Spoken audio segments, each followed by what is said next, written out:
বাংলাদেশে নতুন সরকার গঠনের ডামাডোলের মধ্যেই সবার নজর এখন বঙ্গভবনের দিকে।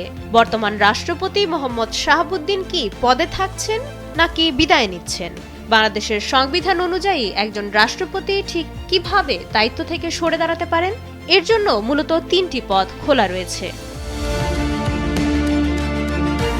সবচেয়ে সহজ এবং সম্মানজনক পদ হলো স্বেচ্ছায় পদত্যাগ।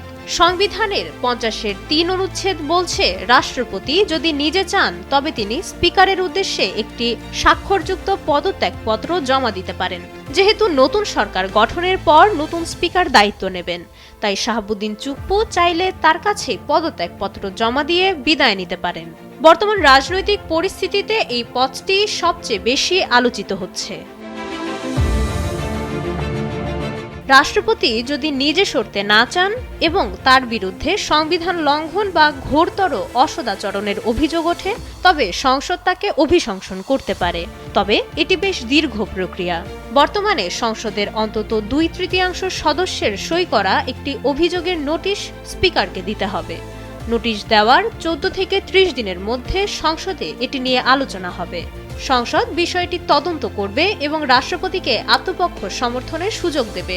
সবশেষে যদি সংসদের মোট সদস্যের 2/3 ভোটে প্রস্তাবটি পাশ হয়, তবেই তিনি পদ হারাবেন। তৃতীয় পথটি হল অসামর্থ্যের কারণে অপসারণ। যদি রাষ্ট্রপতি শারীরিক বা মানসিকভাবে অসুস্থ হয়ে পড়েন এবং দায়িত্ব পালনে অক্ষম হন, তবে সংসদ তাকে সরাতে পারে। এক্ষেত্রেও সংসদের অধিকাংশ সদস্যের সই করা নোটিশ প্রয়োজন। এরপর একটি মেডিকেল বোর্ড গঠন করে রাষ্ট্রপতির স্বাস্থ্য পরীক্ষা করা হয়। সেই রিপোর্টের ভিত্তিতে যদি সংসদের 2/3 সদস্য তাকে অক্ষম মনে করেন, তবে তার পদের অবসান ঘটবে। মোহাম্মদ শাহাবুদ্দিনের মেয়াদ এখনও 2 বছরের বেশি বাকি। তিনি আগেই রয়টার্সকে বলেছিলেন, নির্বাচন না হওয়া পর্যন্ত তিনি দায়িত্ব পালন করবেন। এরপর তিনি বিদায় নিতে আগ্রহী। শোনা যাচ্ছে সরকার শপথ গ্রহণের পরপরই পদ ছাড়তে পারেন বর্তমান রাষ্ট্রপতি। এতে সংসদীয় কোনো জটিলতা ছাড়াই নতুন অভিভাবক বেছে নেওয়ার পথ প্রশস্ত হবে। মাইশা মালিহা, সময়ের আলো।